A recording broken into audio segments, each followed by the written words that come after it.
Hallelujah. सबको खुदावन यीशु मसीह के नाम में हम शालोम कहते हैं। जय मसीह की। Praise the Lord. आप इस बार शाम के समय में एडिक्टेड टू जीसस इस पेज के ऊपर खुदावन यीशु मसीह के नाम में मैं पास्टर राजू ठाकुर पूरे महाराष्ट्र से आपका हार्दिक स्वागत करता हूँ, आपको अभिवादन साधन करता हूँ और उसी के साथ साथ परमेश्वर का धन्यवाद देता हूँ कि जिसने यीशु अवसर हमें दिया ताकि हम उसकी हुजूरी में, उसकी मौजूदगी में और उसकी उपस्थिति में हम फिर से एक बार उस खुदा के कलाम की ओर बढ़ेंगे, आराधना में मगन हो जाएंगे और परमेश्वर को अपने जीवन से आदर, महिमा, सम्मान और गौरव देंगे। तो आज फिर से एक बार हम यीशु मसीह को धन्यवाद देते हैं। उसके साथ साथ इस पेज के जो एडमिन है हमारे पास्टर प्रिंस, उनका भी हम धन्यवाद देते हैं कि उन्होंने यीशु अवसर हमने दिया और यहाँ पर आज हम उसकी सेवकाई कर रहे हैं। ये केवल खुदावन यीशु मसीह का अनुग्रह है। तो आइए, आज आपके जीवन में हालात कुछ भी हो, लेकिन हर हालात को बदलने वाला, आपके साथ रहने वाला, आपकी परिस्थिति को बदलने वाला आपका खुदावन यीशु मसीह आपके साथ है। तो आइए हम आराधना में चलते हैं। आप फिर से एक बार, भले आज हालात बिगड़े हुए, भारत ने कोरोना वायरस का 2 लाख का अंक आज क्रॉस कर दिया है। महाराष्ट्र के भी हालात पूरी तरह से खराब है, लेकिन इन सब हालातों में हमें विश्वास है कि खुदावन आप अगर हमारे साथ है तो हमारे लिए सब बातें काफी है। इसलिए पौलुस कहते हैं कि प्रभु अगर तू साथ है तो तेरी कृपा हमारे लिए काफी है, वो हर हालात में हमें संभालती है। Thank you Jesus.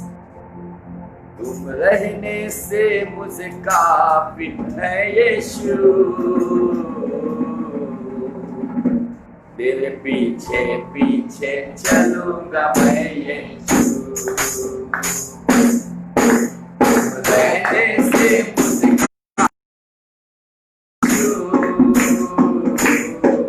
तेरे पीछे पीछे चलूंगा यीशु।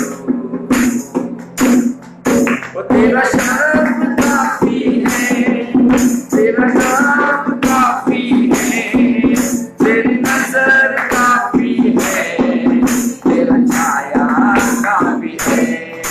वो तेरा नाम काफी है, तेरा शब्द काफी है, तेरी नजर काफी है, तेरी छाया काफी है।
तेरे लिए असंभव नहीं, काफी है तेरी कृपा,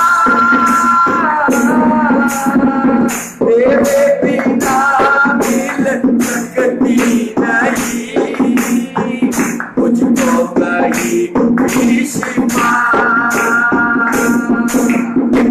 तेरे लिए कुछ असंभव नहीं, काफी है तेरी कृपा,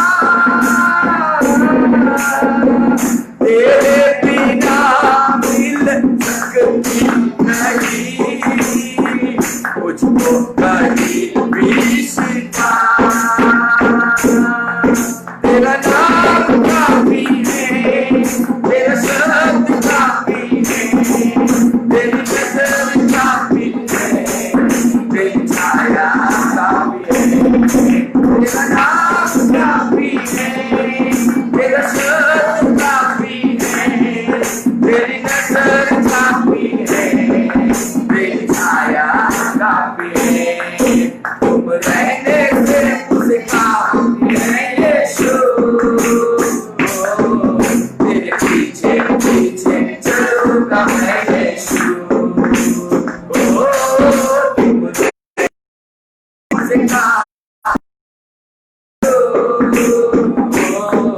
तेरे पीछे पीछे चलूंगा मैं यीशु, तेरा नाम काफी है, तेरा शब्द काफी है, तेरी नजर काफी है, तेरी छाया काफी है, तेरा नाम काफी है, तेरा शब्द काफी है, तेरी नजर काफी है, तेरी छाया काफी है, तुम रहते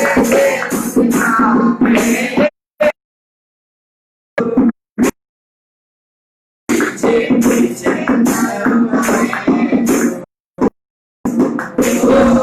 तुम रहने से मुझे काफी है यीशु, पीछे पीछे चलूंगा यीशु, हालेलुया हालेलुया हालेलुया हालेलुया हालेलुया हालेलुया हालेलुया हालेलुया, मेरे पास रहेगा प्यारे यीशु, मैं तेरे बिना जी ना सकूंगा, मेरे पास रहेगा प्यारे यीशु, मैं तेरे बिना जी ना सकूंगा, हालेलुया हालेलुया हालेलुया हालेलुया हालेलुया हालेलुया हालेलुया हालेलुया,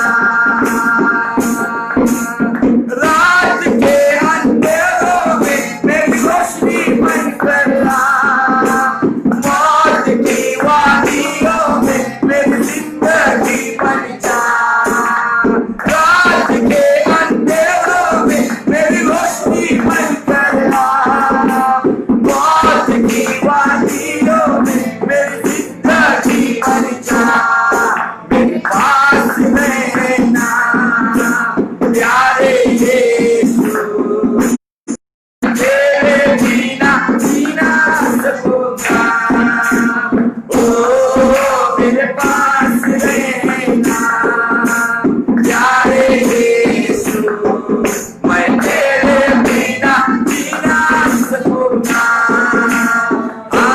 हालेलुया हालेलुया हालेलुया हालेलुया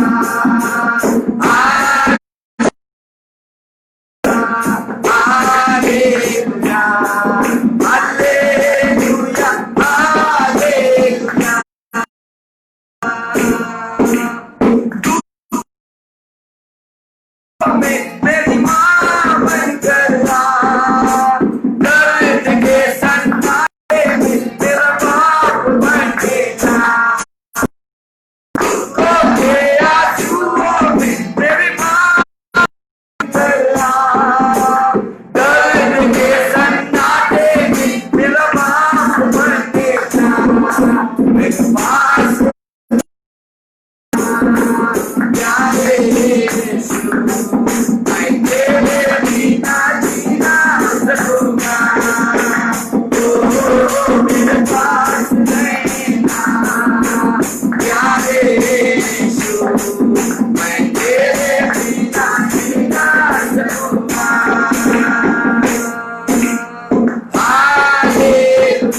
धन्यवाद यीशु, हमारे पास आप हरदम रहना प्रभु। आप अगर है तो सब कुछ काफी है, आपके बिना हम अधूरे हैं। प्रभु जी आज हम पर दया कर, तेरा अनुग्रह का हाथ तुला और खुदावन आज वो हमारे जीवन में नया काम कर। तेरी इच्छा, तेरी योजना हमारे जीवन में आज सफल हो जाए।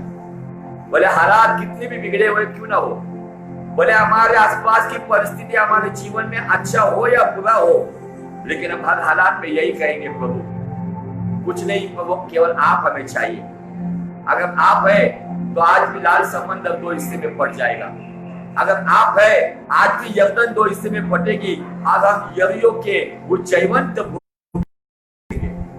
धन्यवाद यीशु, हमारी सहायता करो। जो विषय हम अध्ययन कर रहे हैं आज, जो तीसरा भाग हम देख रहे हैं प्रभु, वेदी का महत्व।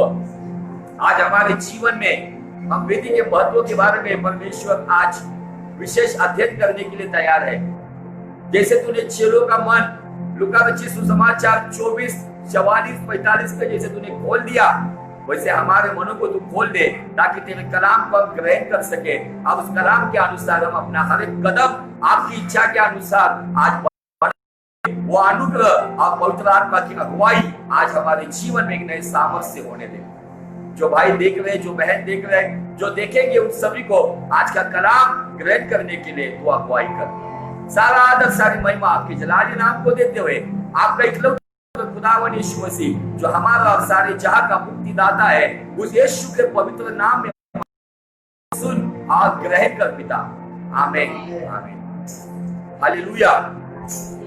सभी का फिर से एक बार खुदावन यीशु मसीह के नाम में मैं तहे दिल से शुक्रिया अदा करता हूँ, आपका स्वागत करता हूँ। जो भाई बहन देख रहे हैं, जो देखेंगे, सभी को यीशु मसीह के नाम में मैं आशीषित करता हूँ। विशेष हम जिस कलाम के ऊपर अध्ययन कर रहे हैं वो है निर्गमन का अध्याय 29 वचन 37, एक्सोडस चैप्टर 29 एंड वर्स 37। इस वचन के ऊपर हम अध्ययन कर रहे हैं और हमारा विषय है वेदी का महत्व। आप जब वेदी के ऊपर जब हम अगर सोचेंगे या विचार करेंगे, अध्ययन करेंगे, तो अगर आप उत्पत्ति से लेकर आप प्रकाशित वाक्य तक जाओगे ना, तो आपको वेदी ये शब्द आपको हमेशा मिलेगा। और ये वेदी जिसकी शुरुआत लिखित स्वरूप में नूह के जमाने से हमें दिखती है, लेकिन बाइबल ये कहती है कि हाबेल से लेके जकरिया तक उनके बारे में बताया गया है कि वो वेदी और आंगन के बीच में घात किए गए हैं। और इसी वेदी के बारे में मैं आज आपको विशेष प्रोत्साहित करना चाहता हूं। आज बाइबल के अनुसार, नए नियम के अनुसार, 1 कुरिन्थियों 3 अध्याय वचन 16 बाइबल कहती है कि तुम्हारा शरीर पवित्र आत्मा का मंदिर है, क्या तुम जानते हो? क्या तुम्हें पता नहीं? और जब मंदिर का कंसेप्ट लेकर जब हम थोड़ा सा पुराना नियम में जाते हैं, तो जो मंदिर का कंसेप्ट परमेश्वर ने जो मूसा के जमाने से जो शुरुआत की, जिसे मेल मिलाप वाला तंबू कहा जाता था। मूसा के तंबू के बाद हम दाऊद का तंबू देखते हैं। दाऊद के तंबू के बाद यहोवा का वो सामर्थशाली, वो महापराक्रमी परमेश्वर का वो मंदिर देखते हैं। उस मंदिर के बाद जकरिया के समय में उसी मंदिर का जीर्णोद्धार करने के लिए परमेश्वर ने अगुवाई की। अब इन मंदिरों के अंदर या मेल मिलाप वाले तंबू के भीतर आप देखोगे वेदी। और अगर लेवी का किताब अगर आप पढ़ोगे तो आपको वेदी वेदी वेदी ये कंटिन्यूसली पढ़ने को आएगा। लेकिन प्रॉफिटिकली आज क्या साउंड करता है? प्रॉफिटिकली वेदी क्या है? अगर नए नियम के अनुसार हमारा शरीर उसका मंदिर है, तो मंदिर में 3 पार्ट दिखते हैं। जैसे पुराने नियम के मंदिर में आंगन है, पवित्र स्थान है, और उसके बाद परम पवित्र स्थान है। परम पवित्र स्थान का पर्दा जो यीशु मसीह ने हमारे लिए कुर्बानी दी, वो पर्दा फट गया। परम पवित्र स्थान में वो शकाइना ग्लोरी का वो संदूक रखा गया था, जहां पर महायाजक साल में एक ही बार जाता था। और पवित्र स्थान में एक वेदी दिखती है जिसे धूप वेदी कहा जाता था, जहां पर परमेश्वर के लिए धूप जलाया जाता था। आंगन के अंदर एक वेदी है जिसे होम वेदी कहा जाता था, जहां पे बर्थ ऑफरिंग होमार्पण चलाया जाता था। अब इन वेदियों का कुछ महत्व है। अगर परमेश्वर ने नए नियम में तुम्हें और मुझे उसका मंदिर कहा है, तो निश्चित हमारे जीव शरीर आत्मा में ये बातें हमें परमेश्वर प्रकट कर रहा है। अगर पुराने नियम में मंदिर का आंगन है, तो नए नियम का अगर हम मंदिर है, तो हमारा शरीर उसका आंगन है, जो बाह्य स्वरूप से दुनिया को दिखता है। अगर पुराने नियम में पवित्र स्थान है, तो नए नियम के मंदिर के अनुसार हमारा जान, माइंड, वो भी एक पवित्र स्थान की जगह है। और पुराने नियम में परम पवित्र स्थान है, जहां पर साल में एक बार महायाजक जाता था, जहां पे संदूक रखा गया था। अब उसी के अनुसार हमारा रूह वो अति पवित्र स्थान की जगह है। आंगन में से जब महायाजक जो क्रियाओं को करते हुए होमार्पण को चढ़ा के आंगन में वहां पे शुद्धिकरण के लिए एक बर्तन रखा गया था, उससे वो शुद्ध होकर वो पवित्र स्थान में जाता था। और पवित्र स्थान में वहां पे धूप वेदी है, और धूप वेदी के साथ वहां पे दीप स्तंभ साइन है, जहां पर वो दीप स्तंभ है। और उसी के साथ साथ वो वहां पे प्रभु का मेज भी है, जिसमें कटोरे में वो रोटी भी रखी गई है। और उस जगह पर हमें एक वेदी दिखती है, जिसका नाम है धूप वेदी। फिर ये वेदी किधर है आज? अगर हमारा शरीर उस पवित्र आत्मा का मंदिर है, तो हमारा मन वो वेदी है। और लगातार मेरे ख्याल से इसे एडिक्टेड टू जीसस पेज के ऊपर हमने 32 भागों में देखा था मन की सुरक्षा। और उसी विषय को लेकर नीतिवचन 4:30 के अनुसार सबसे अधिक अपने मन की सुरक्षा कर, क्योंकि उसी के भीतर जीवन का मूल स्रोत है। अब उसी को कनेक्टेड करते हुए आज हम वेदी की ओर आए हैं। और वेदी का महत्व, पुराने नियम में बहुत सारी वेदी आपको मिलेगी। उन वेदियों में आपको पीतल की वेदी दिखेगी, उन वेदी में आपको पत्थर की वेदी दिखेगी, उन वेदियों में आपको मिट्टी की वेदी दिखेगी, वहां पे बबूल की लकड़ी की बनाई हुई वेदी दिखेंगी। और उन वेदियों के ऊपर सेवा करने वाले अगणित सेवकों को आप देखोगे। अलग अलग सेवकों ने वेदियों को बनाया, जिसमें से लिखित स्वरूप में जो वेदियां में दिखती है, जो नूह ने बनाई हुई पहली वेदी है।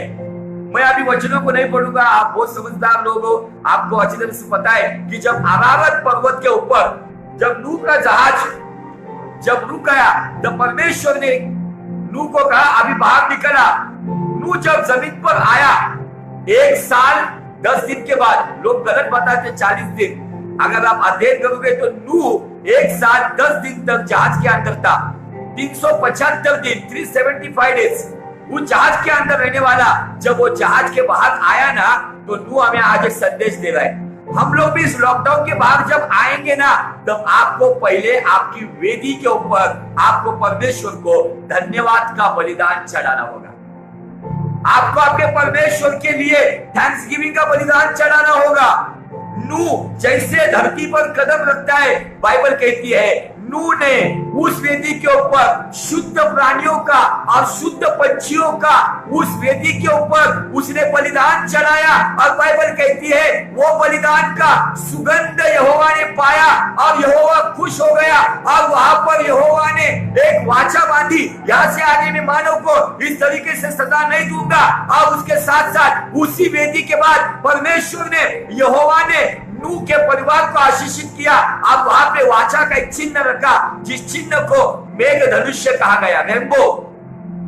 जब जब भी आप आकाश में इन बारिश के दिनों में जब बारिश जाती है, थोड़ी धूप निकलती है, तो आसमान में रेनबो आता है। ये चिन्ह है नूह के साथ परमेश्वर ने वो वेदी के ऊपर जो वाचा बांधी थी। ये रेनबो या ये धनुष्य या ये मेघ धनुष्य हमें चिन्ह देता है। हमारा परमेश्वर वेदी के ऊपर सुगंध पाया, वेदी के ऊपर प्रसन्न हो गया, इसीलिए उसने वो वाचा बांधी। और हमें खुशी की बात यह है कि ये रेनबो हमें बताता है यीशु ही हमारा जिंदा खुदा है। हालेलुया। अब आज उस वेदी के ऊपर नूह ने अपना बहुमूल्य बलिदान को चढ़ाया, इसलिए परमेश्वर संतुष्ट हो गए। अब उसके बाद नूह के बाद हम अब्राहम की वेदी को देखते हैं। आगे आगे जैसे जैसे हम चलेंगे वैसे वैसे हम अलग अलग सेवकों की वेदी को देखेंगे। और ये जो सब्जेक्ट लेकर मैं चल रहा हूँ सप्ताह में जो 2 दिन हम लोग आने वाले हैं, अभी थोड़े से दिन के कुछ तो भी टाइम टेबल में कुछ प्रॉब्लम आने की वजह से, लेकिन अगले सप्ताह से थर्सडे 6 से 7 और सैटरडे 6 से 7 ये 2 समय में हम आने वाले हैं। और अभी जो सैटरडे उसमें भी हम लोग 6 से 7 में आएंगे और हम इसी विषय के ऊपर अध्ययन करेंगे। और ये बहुत ही गंभीर विषय है, महत्वपूर्ण विषय है। हम सब कुछ करते हैं, लेकिन क्या ये जीवित मंदिर के अंदर ये मन नाम की जो वेदी है, क्या उस वेदी के ऊपर परमेश्वर के लिए हम सही बलिदान चढ़ा रहे हो? हम अगर आगे जाके बहुत सारी बातों को भी देखने वाले हैं। उसमें से अगर हम एग्जाम्पल देखेंगे, हर एक वेदी के ऊपर आग जलाई जाती है। आग के ऊपर, उस होम वेदी के ऊपर, उस धूप वेदी के ऊपर धूप डालने से पहले या होम वेदी के ऊपर उस बलिदान किए हुए जानवर को डालने से पहले आग जलाई जाती थी। लेकिन आज मुझे आपको बताने के लिए कोई भी दुख नहीं हो रहा है। बहुत सारे लोगों के जीवन में वेदी है, यीशु के पीछे चल रहे हैं, उनके मन में वो वेदी है, लेकिन वेदी के ऊपर आग गलत चल रही है। आग गलत चल रही है, गलत आग, जिसे अशास्त्र आग कहा गया है, जो शास्त्र के स्वरूप का आग नहीं है। इसीलिए चर्च भी आते हैं, आराधना भी करते हैं, परमेश्वर की महिमा भी करते हैं, लेकिन आपस में क्षमा करने का वो हृदय नहीं है। तो आपस में एक दूसरे के लिए बदले की आग जल रही है, ईर्ष्या की आग जल रही है। और जवानों से लेके मिडिल एज के लोगों तक आज जो भी ये मोबाइल जो हमारे सामने, जिसमें अच्छी बात भी है लेकिन उसमें बहुत सारी बुरी बात भी है, इन बातों को देखकर बहुत सारे लोगों के मन की वेदी पर किसी की शरीर की लालसा की वजह से वासना की आग जल रही है। आप इस वासना की आग में जले जा रहे। किसी के अंदर क्रोध का अग्नि जल रहा है। आज आपको परमेश्वर ने अगर उसका मंदिर बनाया है, आपका मन उसकी वेदी है, क्या उस वेदी के ऊपर सही आग जल रही है?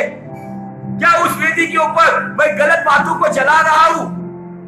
पेंटिकॉस्ट के दिन हमने पिछले संडे हम अगर देखेंगे तो कैलेंडर के हिसाब से कहा गया है कि वो संडे पेंटिकॉस्ट का संडे था। और पेंटिकॉस्ट के संडे के समय में आकाश से अग्नि उतर कर आया और वो अग्नि के द्वारा एक रिवाइवल आया। और रिवाइवल के द्वारा प्रेरितों के जमाने में परमेश्वर अद्भुत काम करना करता था। लेकिन मुझे आपको बताना है कि आज कौन सी आग लेकर हम चल रहे। आज बहुत सारी मीटिंग में केवल चिल्लाना पुकारना चल रहा है, रिसीव फायर, लेकिन आप कौन सा फायर ले रहे हो? आज का उधर जाके केवल हम बॉडी का वाइब्रेशन देख रहे, चिल्ला पुकार चल रहा है, अन्य भाषाएं सब कुछ, मैं एग्री हूं, मैं भी अन्य भाषा बोलता हूं। लेकिन आज मुझे ऐसे कुछ अनुभव भी दिखते हैं, अन्य भाषा बोलने वाला व्यक्ति वो गलत आग लेके चल रहा है। अन्य भाषा इसी मुंह से बोलता है और इसी मुंह से किसी के बारे में गलत भी बात करता है। आज वेदी के अंदर कौन सी आग जल रही है? आज इस आग को आपको चेक करना होगा, उस सब गलत आग को निकालना होगा और आपके अंदर परमेश्वर के प्रेम की पवित्र आग को जलाना होगा। वो पवित्र आग अगर जलेगी ना, वही आग क्या करेगी पता है? वही आग भटके हुए को यीशु के पास लेकर आएगी। ये गीत हम जो गाते हैं ना, एक आग हर दिल में हमको जलाना है, एक आग हर दिल में हमको जलाना है, भटके हुए जीवन को मसीह से मिलाना है। मैं अगर इन बातों के ऊपर अध्ययन करता हूं, आज परमेश्वर के मंदिर तो हम कहलाते हैं, हमारे भीतर वो मन की वेदी भी है, लेकिन क्या वो वेदी के ऊपर सही आग जल रही है? क्या सही बलिदान चढ़ रहा है? क्या परमेश्वर को संतुष्ट किया जा रहा है? नहीं। मैं हर एक व्यक्ति के जीवन को लेकर आपके साथ बात करने वाला हूं। आज मैं अब्राहम के जीवन से आपके साथ बात करने वाला हूं। अब्राहम के जीवन का रहस्य आपको बताना चाहता हूं। अब्राहम के जीवन में तीन ऐसी प्रकार की वेदियां थी, तीन वेदियां थी। अब वो इतनी जबरदस्त वेदियां थी ना, एक वेदी उसको परमेश्वर ने दी, उस वेदी को शखेम में उसने बनाया, उस वेदी पर परमेश्वर ने दर्शन दिया, उस वेदी को दर्शन की वेदी कहा गया है। अब्राहम वहां से आगे जब बेथेल और ऐ नाम के पूर्व दिशा में, दक्षिण की दिशा में जो फैला हुआ प्रदेश था, उसके बीचों बीच मतलब बेथेल और ऐ नगर के बीच में उसने एक वेदी को बनाया था।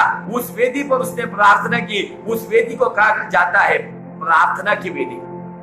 उसके बाद जब उसकी ओर से लूट चला गया, जो लूट उसका नेफ्यू था, जो उसके साथ उसके देश से चला आया था, लूत से अपना बेइंतहा मोहब्बत करता था, लूत को अपने बेटे से अजीज समझता था।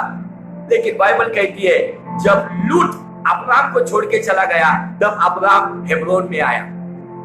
हेब्रोन का मतलब है खुदा की यारी, फ्रेंडशिप विद गॉड।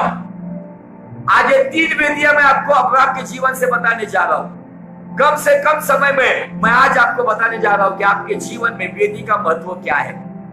आपके मन की वेदी, हम बाहर से तो सब कुछ ठीक ठाक कर रहे हैं, लेकिन परमेश्वर, बाइबल कहती है मनुष्य अपने स्वरूप में अपने जुबान से बड़ी बड़ी योजना करता है, लेकिन परमेश्वर मनों को तोलता है।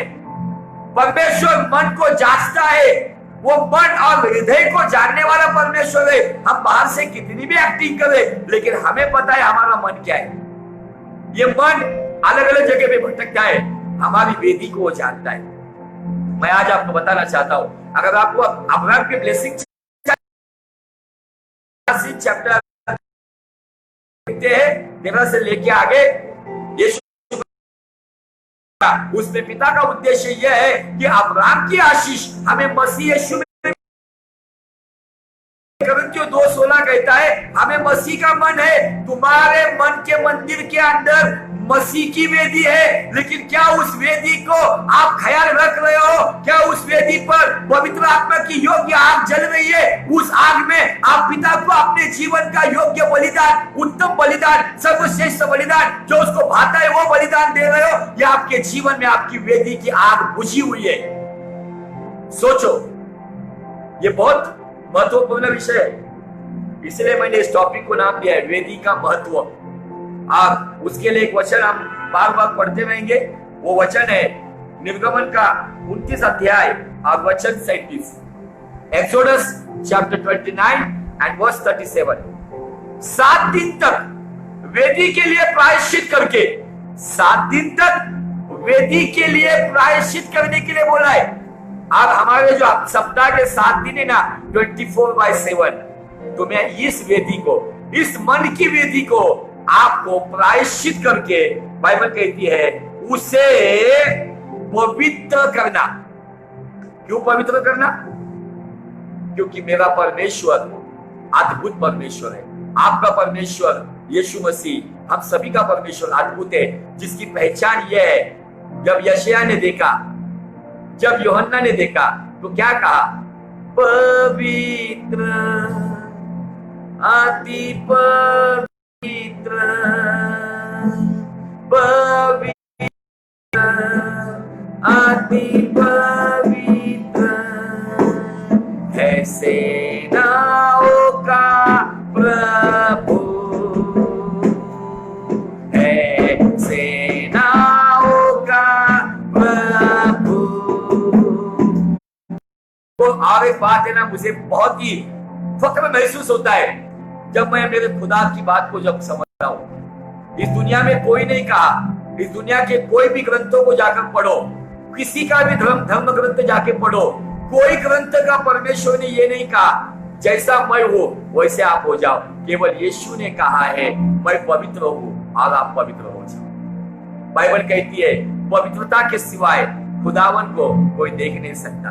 विश्वास से उसको हम खुश कर सकते हैं, लेकिन पवित्रता से हम उसे देख सकते हैं। पवित्रता का चश्मा लगाएंगे तो ही आप उसको देख सकते हैं। बड़ी बड़ी बातें, बड़े बड़े दर्शन की बातों से कोई खुदावन को जान नहीं सका। एक ही पहचान है उस खुदा की पवित्रता। जो पवित्र वेदी का है वही पवित्र वेदी से पवित्र परमेश्वर को देख सकता है।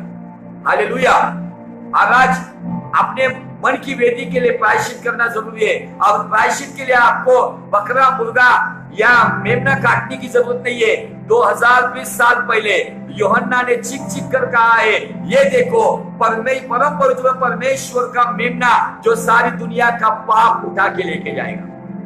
वो मेमना 2020 साल पहले उस सूली के ऊपर चढ़ाया गया। अब इब्रानी 10:10 को अगर हम पढ़ेंगे तो एक ही बलिदान है जो हमारे लिए किया गया। वो बलिदान तुम्हें और मुझे पवित्र बनाता है। उसका लहू आज भी तुम्हें और मुझे पवित्र करता है। उसका लहू आज भी तुम्हें और मुझे अपराधों की क्षमा देती है। उसका लहू आज भी तुम्हें और मुझे हर शापों से छुटकारा देता है। आज अजीजों, हम बहुत सारी बातों के ऊपर देख रहे हैं, लेकिन जो फाउंडेशनल मूलभूत पाया, जो बुनियादी शिक्षा जिसे कहा जाता है, वो बुनियादी शिक्षा से आज मसीह लोग दूर भाग रहे। सब लोग म्यूजिकल बातों में ज्यादा समय बिता रहे। म्यूजिकल बातों को ज्यादा महत्व दिया गया है। मैं उसके खिलाफ नहीं हूं, लेकिन मेरा सवाल ये, क्या आप सप्ताह के 7 दिन आपकी वेदी के लिए प्रायश्चित करते हो? आपकी वेदी को पवित्र बनाने के लिए बाइबल कहती है वचन रूपी जल स्नान से शुद्ध और पवित्र हो जाओ। पवित्र आत्मा के उस स्नान से पवित्र हो जाओ। क्या तुम्हारा जीवन आज पवित्र है? भले नहीं है, लेकिन हमें हर दिन इस प्रैक्टिस में रहना है। पवित्र कोई नहीं हो सकता, लेकिन जो इस प्रैक्टिस में रहेगा, इस प्रैक्टिस में अगर हमको करेगा, उसी वक्त जब हमारा उद्धारक मध्य आकाश में आएगा, जो गुप्त कलीसिया का, जो गुप्त परमेश्वर का आगमन होने वाला है, जो रक्षक होने वाला है, उसमें वही उठा लिया जाएगा जो पवित्र जीवन जीने की कोशिश कर रहा है। गाना बजाना, उछलना, कूदना, डांस करना, ये सब बातें नहीं है। वो चिल्ला चिल्ला के कह रहा है पतरस, तुम्हारा भेजने वाला पवित्र है और वो चाहता है जैसा वो पवित्र है वैसे तुम सब प्रकार की चाल चलन में पवित्र हो जाओ। मेरी आंखें क्या देख रही है? मेरा कान क्या सुन रहा है? मेरी जुबान क्या बात कर रही है? मैं किसको स्पर्श कर रहा हूँ? मैं क्या कर रहा हूँ? ये सब बातें हमारे जीवन में बहुत मायने रखती है। क्या मेरा जीवन उन परमेश्वर के लिए ऐसा जीवन है जो उससे वो खुश हो रहा है? बाइबल कहती है निर्गमन 29:37 में 7 दिन तक वेदी के लिए प्रायश्चित करो और उसे पवित्र करो। आगे देखो क्या कहती है, अब वेदी परम पवित्र ठहरेगी। वेदी परम पवित्र ठहरेगी और जो कुछ उससे छू जाएगा वो भी पवित्र हो जाएगा। आपका जीवन पवित्र होगा ना, तो आपकी पवित्रता किसी पापी को पवित्र बनाएगी। आपकी पवित्रता किसी अधर्मी को पवित्र बनाएगी। आपकी पवित्रता किसी बलात्कारी को धर्मी बनाएगी। आपकी पवित्रता किसी खूनी को पवित्र बनाएगी। ये परमेश्वर आया ही है पापियों को उद्धार देने के लिए और खोए हुओं को ढूंढने के लिए। और हम चलते हैं, जैसे मैंने कहा वेदियों के ऊपर जो हम अध्ययन कर रहे हैं, और जब हमने एक ना लिखी हुई वेदी थी जो हमने उत्पत्ति 4:4 में, जेनेसिस चैप्टर 4:4 में लिखती है, हाबिल ने, हेबेल ने जो बलिदान चढ़ाया, वो बलिदान चढ़ाने से पहले उसने वेदी को बनाया था। उसने चर्बी का भी बलिदान दिया, परमेश्वर को संतुष्ट किया। उसको बताया नहीं गया था कि इस तरीके से कर, लेकिन परमेश्वर की आत्मा ने उसको लीड किया, गाइड किया। इसलिए हाबिल ने जो बलिदान दिया, उस बलिदान से यहोवा संतुष्ट हो गया। भले हाबिल मारा गया, लेकिन आज भी इब्रानी 11:4 में बाइबल कहती है कि उसके उस बलिदान के द्वारा हाबिल धर्मी ठहराया गया। भले वो मर गया, लेकिन आज भी गवाहों के बादल से हाबिल मानो जिंदा है वैसे हमसे बात कर रहा है। क्यों? क्योंकि हाबिल के पास एक धर्मी वेदी थी। उस वेदी के ऊपर उसने अपने यहोवा को संतुष्ट किया था। हालेलुया। उसके बाद हम आते नूह के पास, और अभी आज हम आएंगे हमारा विश्वास का बाप इब्राहिम के पास। इब्राहिम को जब उस कस्दियों के ऊर नाम के देश से परमेश्वर ने बोला था, अपने घर बार परिवार को छोड़कर तू मेरे पीछे आ जा, लेकिन वो नूह को साथ में लेकर आया। परमेश्वर ने उत्पत्ति 12:4 में, जेनेसिस 12:4 में उससे इब्राहिम के साथ वाचा बांधी। और उसने जब परमेश्वर के पीछे चलना शुरू किया, बाइबल कहती कि तब इब्राहिम की उम्र थी 75।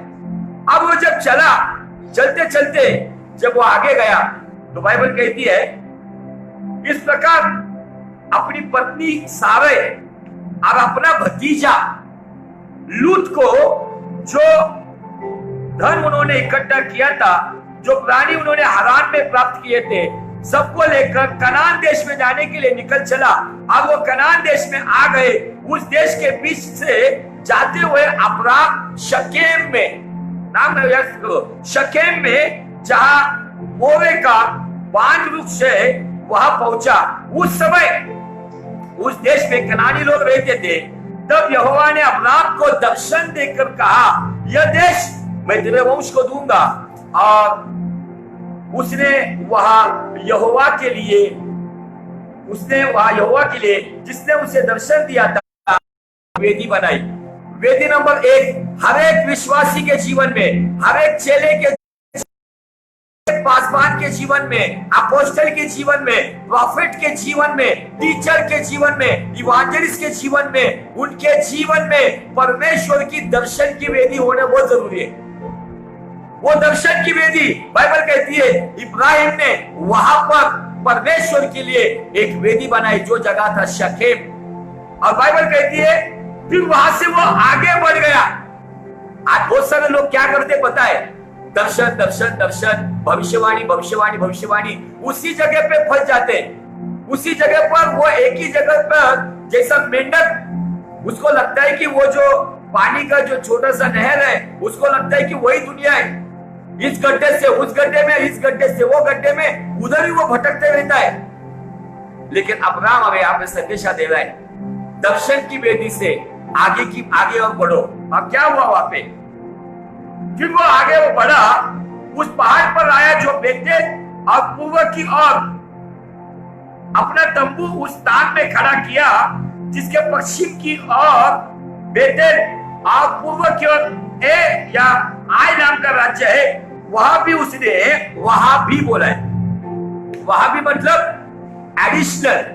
और वहां भी उसने एक वेदी बनाई और यहोवा से प्रार्थना की। नंबर 2, दर्शन के साथ प्रार्थना की वेदी होनी चाहिए। आज बहुत सारे लोग दर्शन तो बहुत बताते, दर्शन की बड़ी बड़ी बातें करते, मेरा ये दर्शन है, मेरा वो दर्शन है, मुझे प्रभु ने ये दर्शन दिया, फलाना दर्शन दिया, अच्छी बात है। लेकिन दर्शन को लेके आप प्रार्थना कितना करते हैं, आज वो बहुत महत्वपूर्ण बात है।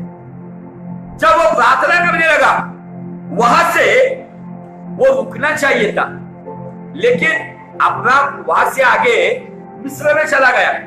और मिस्र में जाने के बाद उस देश में जब अकाल पड़ गया, तब वहां पे जो भी बातें हुई आपको पता है। वहां से भी वो लौटा, अब्राम ने उधर साराई को अपनी बहन बताया, सब कुछ बातें आपको पता है। लेकिन वहां से जब वो निकला तो फिरौन के पास से एक बड़ी धन दौलत को लेकर निकला। उसके बाद धन दौलत आई कहां से, ये धन दौलत वहां से आई। अब जब वो आया तो बाइबल कहती है कि फिर से उसी बेथेल के पास वो आया जहां पर वो खुदा की दुआ करता था, खुदा के साथ घंटों प्रार्थना में समय बिताता था। और उसके बारे में उत्पत्ति 13:4 में लिखा गया है। वो वहां पर आया जहां उसने पहले तंबू लगाया था, जहां उसने यहोवा के लिए प्रार्थना की वेदी बनाई थी। उस वेदी के पास आया। अब मुझे आपको बताना है, उस वेदी के पास परमेश्वर का अब्राम का कुछ गुप्त कम्युनिकेशन हुआ, सीक्रेट कम्युनिकेशन। वो सीक्रेट कम्युनिकेशन होने के बाद अब्राहम लूत के पास आता है। लूत के पास आने के बाद वहां पे एक सीन हमें दिखता है, अब्राम के चरवाहे और लूत के चरवाहे आपस में झगड़ रहे थे, आपस में झगड़ा चल रहा था, एक दूसरे को मार पीट रहे थे। अब तब अब्राम कहता है, लूत देख हम दोनों तो भाई बंद है, तू मेरे सगे भाई का बेटा है, तू मेरा बेटा जैसा है, लेकिन इन चरवाहों की वजह से हमारे बीच में ये रगड़ा झगड़ा नहीं होना चाहिए। इस तरीके से लिखा है, ये झगड़ा हमने नहीं करना चाहिए। तब अब्राम उसको एक वहां पे एक ऑप्शन देता है, उसको वहां पे एक सुझाव देता है और कहता है, अगर तू दाहिनी ओर जाएगा तो मैं बाई ओर जाऊंगा, अगर तू बाई ओर जाएगा तो मैं दाहिनी ओर जाऊंगा। वहां पे लूत अब्राम की बातों के ऊपर ध्यान नहीं देता है कि अब्राम क्या कह रहा है, लेकिन लूत इसी फिराक में था अपना राज्य बनाने के लिए। लूत भी चाह रहा था। आज बहुत सारे अब्राम को लूट के चले जाते, उसका विश्वासघात करके चले जाते, उसके प्यार को अपने पैर के नीचे कुचल के चले जाते। किसी के ऊपर जो एहसान करते, उन एहसान को भूलकर अपनी मनमानी करते हुए चले जाते। मुझे आपको बताना है, अगर आपका लूट आपको छोड़ के जाता है, आपका सगा संबंधी आपको छोड़कर आपका विश्वासघात करके चला जाता है, आपके विश्वास को, आपके ईमान को तोड़ के जाता है, आप बुरा मत मानो। ये बहुत बड़ा मैसेज है, लेकिन मैं इसको शॉर्ट में बताना चाहता हूं। आप बुरा मत मानो। जब आपके जीवन से एक गलत लूट चला जाएगा ना, तो आप हेब्रोन में आओगे। देखो बाइबल क्या कहती है, उत्पत्ति 13:14। जब लूत अब्राम से अलग हो गया, एक्चुअली लूत ने यह कहना चाहिए था डैडी, क्योंकि उसका बाप ही था, क्योंकि उसका भाई जो हरान, अब्राम का भाई हरान, लूत का बाप, वो एक्सपायर होने के बाद अब्राम ही बाप की जगह पे था। लेकिन लूत ने यहाँ पर प्रेम ममता, ऐसे कितने तो भी लोग रहते हैं जिनको कुछ लेन देन नहीं रहता है प्रेम ममता का, उनको केवल अपना फायदा दिखता है, उनको केवल अपना राज दिखता है, उनको केवल अपने अधिकार दिखते हैं। इसीलिए यहाँ पर अब्राम की एक बड़ी संगति थी। अब्राम के पास सबसे धनवान बात क्या थी पता है? अब्राम के पास यहोवा की मौजूदगी थी।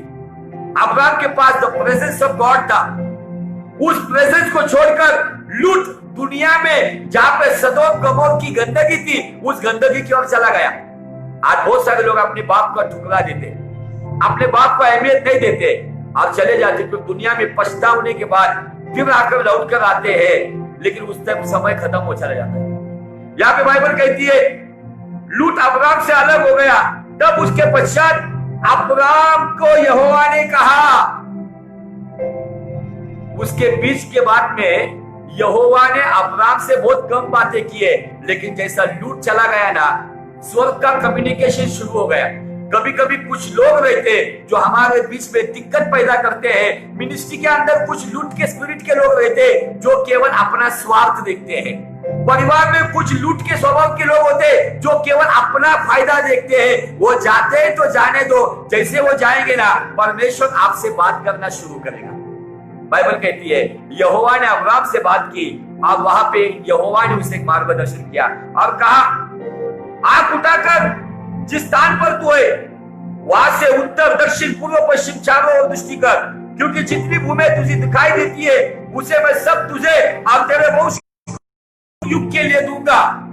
आज अगर देखेंगे ये वायदा पूरा हो गया है। इजराइल उसी भूमि के ऊपर है जो पहले कनान था, आज इजराइल है। युग युग के लिए, हजारों सालों से, अब्राम के समय से लेके यीशु मसीह के समय तक, हमारे समय तक इजराइल को वो भूमि दी गई है। ये वायदा करने वाला परमेश्वर सच्चा है, जिसका सबूत यहाँ में दिखता है। और बाइबल आगे कहती है, फिर मैं तेरे वंश को पृथ्वी की धूल के किनकों के समान बहुत करूंगा, और तब की कोई भी पृथ्वी की धूल के किनकों के गिन नहीं सकेगा। वैसे तेरे वंश को भी मैं बनाऊंगा। इस देश की लंबाई चौड़ाई में चल, क्योंकि मैं तुझे ये देश दे दूंगा। जैसा लूट गया ना, उसके पहले अब्राम को शकेम के पास दर्शन की वेदी पर प्रभु ने कभी ये बात नहीं की। इवन बेथेल में भी परमेश्वर ने ये बात नहीं की। लेकिन जब हेब्रोन में आया ना, तो हेब्रोन में ये बात हो गई। हेब्रोन का मतलब है खुदा की यारी। इंग्लिश में उसका एक अच्छा मीनिंग है इंटीमेसी विद गॉड, परमेश्वर के साथ घनिष्ठता, परमेश्वर के साथ गहरा संबंध, उसे कहा जाता है हेब्रोन। आज वो हेब्रोन इतना अच्छा हेब्रोन है, वो हेब्रोन में दाऊद ने 7 साल राज किया था। उसी हेब्रोन में परमेश्वर का दास कालेब ने राज किया था। आज मुझे आपको बताना है, आज आपका हेब्रोन आपको ढूंढना होगा। अगर आपको आपका हेब्रोन में जाना है तो आपको आपके लूट को भुलाना होगा, फिर वो दुख का बात क्यों ना हो, आपके साथ मिला हुआ धोखा क्यों ना हो, विश्वासघात क्यों ना हो, आपके जीवन में आए हुए वो कठिन समय क्यों ना हो, भुला दो उसको। उनको जब भुलाओगे तो परमेश्वर बात करेगा। अब आगे बाइबल कहती है, देखो किसके पश्चात लूट चले जाने के बाद, यहोवा की बातचीत होने के बाद, इसके पश्चात अब्राम अपना तंबू उखाड़ कर, गौर से सुनो, अब्राम ने तंबू उखाड़ा। कहां से उखाड़ा? जो बेथेल में था, उसने बेथेल से तंबू को उखाड़ा। अब वो हेब्रोन में आया।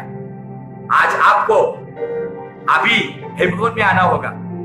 आपको हेब्रोन में आना होगा, आपके पुरानी बातों को भुलाना होगा, पुरानी गलतियों को भुलाना होगा, पुराने गुनाहों को भुलाना होगा, पुराने आपके साथ जो भी धोखे हुए, जो भी आपके साथ मक्कारी किसी ने किए उसको भुलाना होगा। और आपको उन पुरानी बातों को उखाड़ फेंक देना होगा और आपको एक नई शुरुआत करनी होगी। अब्राहम हमें एक नई शुरुआत बताता है। अब्राहम ने, बाइबल कहती है, तंबू उखाड़ कर ममरे के बाज वृक्ष के बीच में हेब्रोन में थे, जाकर रहने लगा। अब वहां भी, यहाँ पे देखो, वहां भी मतलब शेकेम के बाद बेथेल में भी, ये दूसरी वेदी थी, बेथेल के वेदी तंबू को उखाड़ कर वो हेब्रोन में आया। हेब्रोन में भी यहोवा की एक वेदी बनाई। Hallelujah, praise Lord. अब्राहम को वेदी बनाने की जरूरत पड़ी, लेकिन खुदावन ने तुम्हें रेडीमेड वेदी दी है। 1 कोरिन्थियंस चैप्टर 2 वर्स 16 कहता है, हमें तो मसीह का मन है, हमें मसीह की वेदी दी गई है, लेकिन हम इस वेदी को कभी कभी भ्रष्ट कर देते हैं। अपने गलत स्वभाव, हठीला स्वभाव, गुस्से स्वभाव, क्रोधी स्वभाव, पाप से भरा हुआ स्वभाव, ईर्ष्या से भरा हुआ स्वभाव, इन सब बातों से इस वेदी को बिगाड़ देते हैं हम। अब्राहम की 3 वेदियां, दर्शन की वेदी शकेम में, प्रार्थना की वेदी बेथेल में, और घनिष्ठता की वेदी, परमेश्वर के साथ गहरा रिश्ता की वेदी हेब्रोन में। आपको ये लॉकडाउन दिया गया है, क्यों दिया गया है?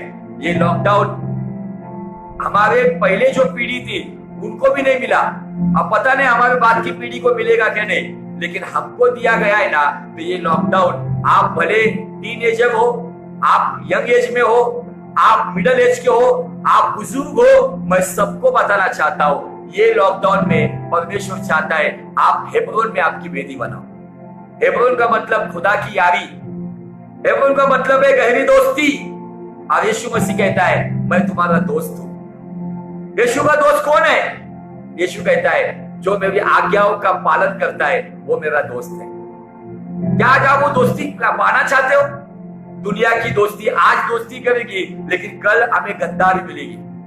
दुनिया का दोस्त जब तक तुम्हारा अच्छा सब कुछ चल रहा है उस समय में तुम्हारे साथ रहेगा, लेकिन तुम्हारे पूरे समय में दुनिया के दोस्त भाग जाएंगे।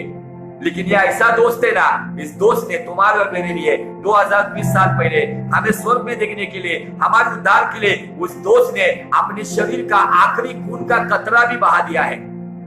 ऐसा दोस्त हमें मिला है, ऐसे दोस्त की वेदी हमें मिली है, ऐसे दोस्त का मन हमें मिला है। लेकिन क्या इस वेदी की हम शुद्धि रखते हैं? क्या इस वेदी की हम शुद्धिकरण करते हैं? क्या इस वेदी को पवित्र रखने की कोशिश करते हैं? कैसे होगी वो वेदी पवित्र? उसके साथ समय बिताने के साथ। जो जिसके साथ गहरी दोस्ती करता है ना, वो उसके साथ अधिक समय बिताता है। जिसकी दोस्ती जिसके साथ होती है ना, वो उसके साथ बहुत ही पर्सनल बातें करता है। मुझे आपको बताना है, दुनिया की कोई दोस्ती काम नहीं आएगी। स्पेशली जवानों के लिए बता रहा हूं मैं। आज तो दोस्ती की अलग ही स्टाइल हो गई है, अलग अलग प्रकार की दोस्ती शुरू हो गई है। अब वो दोस्ती का परिवर्तन अभी लिविंग रिलेशनशिप में आ गया है। बिना शादी के दोस्ती एक साथ रहते हैं। ये सब गलत वासना की बात की आग आज वेदियों पे चल रही है। हमें उस आग को दूर करना है और पवित्र आत्मा की वो सच्चाई से भरी हुई, प्रेम से भरी हुई, शुद्धता से भरी हुई उस आग को जलाना होगा और उस आग के ऊपर अपने व्यक्तिगत जीवन को समर्पण करना होगा और यह समर्पण हमारा परमेश्वर स्वीकार करेगा। आज आप तैयार हो उस आग को जलाने के? आज बहुत सारे बाद में बच्चे परिवार में आकर माँ बाप से कहते हैं कि आपने धोखा खाया। मैं बच्चों को कहना चाहता हूँ, आपका अगर कोई जिगरी दोस्त बनाना होगा ना, तो यीशु को जिगरी दोस्त बनाओ, बेस्ट फ्रेंड। जो यीशु को बेस्ट फ्रेंड कहते हैं ना, ये ऐसा दोस्त है, ये कभी धोखा नहीं देगा, ये कभी साथ नहीं छोड़ेगा। इस दोस्त ने हमारे साथ वाचा बांधी है, मैं तुझे अनाथ नहीं छोड़ूंगा, इस युग के अंत तक मेरे साथ रहूंगा। ऐसा दोस्त हमें मिला है। क्या उस दोस्त के साथ आप चलोगे? क्या उस दोस्त को हम अधिक समय देंगे? आराधना करने वाले केवल आराधना मत करो, उस दोस्त का ये लव लेटर है हमारे पास, जिसे पवित्र शास्त्र होली बाइबल कहा जाता है। इस पवित्र शास्त्र को, इस होली बाइबल को, इस लव लेटर को पढ़ो। दोस्ती करने के लिए दोस्त को पढ़ना जरूरी है। आज बहुत सारे लोग दोस्ती करते, दोस्ती को पढ़ते नहीं इसलिए धोखा खा जाते हैं। लेकिन आज हमारे पास ऐसा दोस्त है जो हमारे जीवन को बदल देता है। ये दोस्त ऐसा है जो हमें पवित्रता की राह पे चलाता है। ये दोस्त हमें अभिषेक से भरता है। ये दोस्त हमें सब कुछ देता है। ये दोस्त हमारा जीवन बदल देता है। लेकिन वो दोस्ती के लिए आपको हेब्रोन में आना होगा। अगर आप अभ्यास करने वाले लोग होंगे ना, तो मैं आपको बताना चाहता हूं कि परमेश्वर ने जैसे यूहन्ना का 12 अध्याय 13 अध्याय 14 अध्याय, वैसे ही उत्पत्ति का 12 अध्याय 13 अध्याय 14 अध्याय, इन अध्यायों को अगर ग्रहण करोगे ना, तो उत्पत्ति का 12 अध्याय वहां पे शेखेम का विश्वासी जीवन है। 13 अध्याय में बेतेल का शिष्यत्व है और 14 अध्याय में परमेश्वर का प्रेम है। उत्पत्ति में अब सेम बातें आपको यूहन्ना का 12 13 14 में दिखाई पड़ेगा। ये थोड़ा सा मेरा पर्सनल स्टडी है। अगर ये आपको समझ में आएगा ना, तो मुझे आपको बताना है कि आप कभी हार नहीं मानोगे। आपका दोस्त आपको दगा नहीं देगा, आपको कभी गद्दारी नहीं करेगा, आपका साथ नहीं छोड़ेगा, सारी दुनिया साथ छोड़ेगी। लेकिन एक ऐसा दोस्त है वो हमारे हाथों को थाम के चलता है। इसलिए जवानों में आपको उत्तेजित करना चाहता हूं, प्रोत्साहित करना चाहता हूं, अगर दोस्ती करनी है तो यीशु से दोस्ती करो। अगर आपको यारी करनी है तो यीशु के साथ यारी करो। अगर आपको प्रेम करना है तो यीशु से प्रेम करो। गाना गाते हैं जवान लोग, पहला प्यार यीशु मेरा पहला प्यार, लेकिन पहला प्यार अलग ही कुछ होता है। गाने में पहला प्यार बताने के लिए वो ठीक है, लेकिन प्रैक्टिकल पहला प्यार तुम किससे करते हो आज उसके ऊपर सोचना होगा। अगर तुम्हारा मेरा पहला प्यार, क्योंकि बाइबल कहती है याद कर तू कहां से गिरा, लौटा और मन को फिरा। अब वो पहला प्यार उसको याद कर और फिर से एक नई शुरुआत कर। क्या आप उस पहले प्यार को भूल गए क्या? क्या उस पहले प्यार से दूर चले गए क्या? आइए उस पहले प्यार के नजदीक आते हैं। आप खुदा से कहते हैं प्रभु आज मैं उस वेदी को बनाना चाहता हूं जो वेदी इब्राहिम ने हेब्रोन में बनाई थी। आप उस वेदी पे आकर मैं आपको बताता हूं कि जैसे इब्राहिम हेब्रोन में गया ना, परमेश्वर के साथ घंटों बातें करता था। परमेश्वर बीच रात को इब्राहिम को उठा के बाहर लाता था तंबू के बाहर। आप बोलता था देख तारों को देख, इन तारों को गिन, इन तारों से अधिक मैं तेरी संतान को बनाएगा। लग गया ना, घंटे घंटे को परमेश्वर इब्राहिम के पास आता था। जितना समय इब्राहिम सारा के साथ नहीं बिताता था, उतना समय इब्राहिम खुदावन यीशु के साथ बिता रहा था। यह है जिगरी दोस्ती। ये कब हो गई? जब वो शकेम से बेतेल आया, बेतेल से जब हेब्रोन आया।